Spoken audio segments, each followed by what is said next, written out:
Well, greetings, Jeff Shore here with a special message just for sales leaders out there. And I want to lead off this message with a sports analogy. Now, you remember professional sports, don't you? I mean, it already feels like it's been a while since we spent all that time watching ESPN and ESPN2 and ESPN3 and ESPN8 and Fox Sports and everything else. But let's go back to a simpler time. The year was 1989. The setting, Miami, Florida. On the line, the Lombardi Trophy. The Cincinnati Bengals and the San Francisco 49ers playing for the right to be called the NFL champions. Well, that was my impersonation of Howard Cosell, and if you're under 40, you'll probably need to Google exactly who that is. Now, here's the situation. It's Super Bowl 23, the Bengals and the 49ers. It's late in the fourth quarter. There are 3 minutes left in the game, and the Bengals are in the lead, 16-13. The 49ers, meanwhile, are backed up at their own 8-yard line, which means they've got to march 92 yards if they want to win this game, led by their quarterback, Joe Montana. Now, Joe Montana, and if you want a little picture of my little prize, there you go, the legend himself, Joe Montana, is the field general at the time. Now, as the captain of the team, Joe Montana is the field leader right here. And the other players are looking to him in the huddle. Not just looking to see, hey, what play are we going to run? But also looking to see, how should I feel right now? This is a pressure-packed, high-intensity situation. How should I be feeling? Does this sound at all like your job right now? So Joe Montana gets into the huddle, and you know what he says? He says this, "Hey guys, did you notice John Candy in the front row?" That's what he says. He points out that he just saw John Candy in the front row. Now, what was he trying to communicate?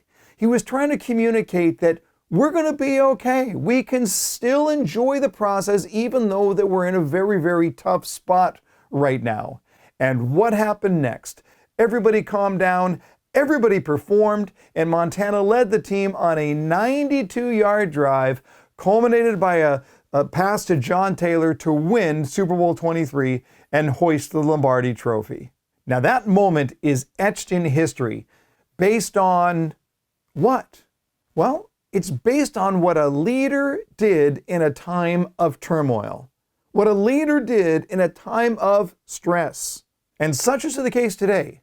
Your sales team, in fact, your entire organization is looking to ask, who can we follow? Who should we follow? They are looking to you for the emotional tone in the organization. Now, I put out a video last week about a response to what's going on in the world today, and that just got sent over and over. We had thousands and thousands of views of this video. Why? Because the video was that good? No, I think it's because people are looking for somebody to say it's going to be okay, and that was the message that I sent. It wasn't demeaning what's going on in the world around us, but it was suggesting that we can control how we respond to what's going on in the world around us, and it struck a chord. All right, so what about you?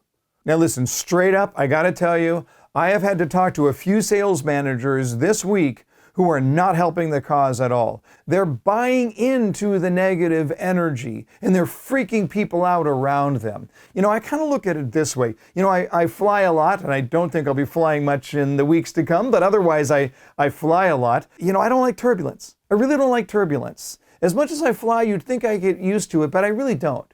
So you know what I do when the plane gets bumpy? I look at the flight attendant. Now, if the flight attendant is sitting there and casually flipping the pages of a magazine, I'm fine.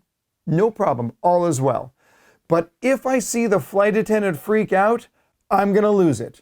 Right there, I'm going to lose it. This is what happens. When we get into those times where people are stressed, we look to the leaders, not just to tell us what to do, but literally to tell us how to feel, to help us craft our own attitude. So I want to share with you just my top 10 list, okay? I want to share with you 10 things that will help you to be able to sustain positive energy in your organization and with your sales team. And when I do that, I want to suggest something to you, that you look at these 10 things as things that you're doing early in the day. that you are doing these things so that you can control your energy and attitude first, and that becomes contagious to the people around you. 10 things. Ready? Here we go. Number 1, get your own mindset right. Fuel the positive. You have to give out positive energy all day long, so you better be starting that way. First thing in the morning, set the tone. Find something positive. Don't look at your phone. Don't look at the news. Get something positive into your brain right away. Number 2, send notes of encouragement and appreciation. Now look, you can send an email, but a handwritten note is so much more appreciated because you put a little effort into it.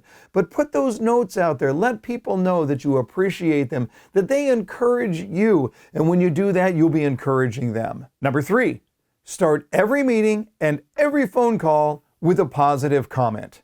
Now look, you can just grab something off the internet that's inspiring and uplifting, and just when you get into the meeting, just right from the very beginning, look at it and say, "Hey everybody, I have good news. The sun came up today, the world's still spinning, and we can control our own attitude." Whatever it is, say something upbeat and encouraging right away that sets the tone and lets people know we are not going to let this meeting or this phone call get dragged down into the mire. All right, number 4, share the positive facts.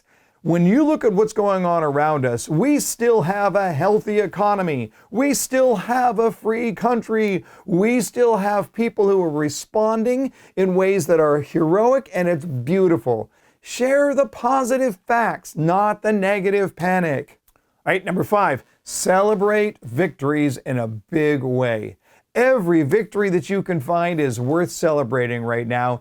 Even in my own company today, the son of one of our employees, he was supposed to do a presentation at his school, and he couldn't do it because the school is closed down. So she videoed it and she sent it to us, and we gave him a round of applause. Celebrate the victories wherever you can. It's a great way to keep the positive energy going.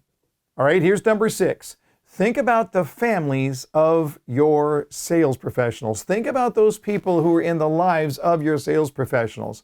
Because as we think about what our salespeople are going through as they're having to adjust their style and deal with customers who are panicky and everything else, you know what? Their families are going through that stress time as well. Is there anything that you can do even for the families of your salespeople? Number 7, get your exercise in. People are already talking about the quarantine 15, the 15 pounds that you might pick up while you're staying indoors. Get your exercise in, and you know why? Well, it's good for your body. It keeps you healthy, but it's good for your brain. You think better when you are exercising. And I want to suggest don't just exercise, but exercise hard. Give it everything you got. Overrule your own brain when it says it wants to shut down and power through it just to prove that you can. Number 8, thank a customer for their business. Thank someone who has trusted you to solve their problem. Don't get disconnected from your customer base. Lean into your customer base. Number 9, encourage your peers. Be the positive voice for those around you. Even if you're working in a virtual environment right now, you can still take care of your peers. Remember, you are all in this together, and you and your fellow managers need to keep that united front that says we're okay, we're going to be okay, and we're going to lead the positive charge through this ordeal. And then finally, practice visible gratitude. Now, you probably already know gratitude was going to be on the list, right? I'm talking about visible gratitude. It's not just being thankful, it's letting other people know that you are thankful. What a great time to be able to look at it and say, for all that we are going through, I am so grateful for what? I'm grateful for a beautiful home that I can, if I'm going to get shut in for a while, but I'm sure do love my home. I'm grateful for my wife. I'm grateful that Karen and I can spend some really, really good quality time. I'm grateful for FaceTime so that I'm still able to communicate with my granddaughters and with my children. I'm grateful for my Shore Consulting team. Do that. Be grateful visibly. Let other people know. You know we're going to get through this, but you also know that we're going to face a headwind of negative energy. That's our job.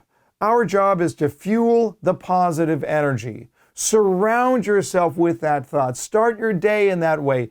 Talk to positive people. Lean into the opportunity to be as positive as you can possibly be.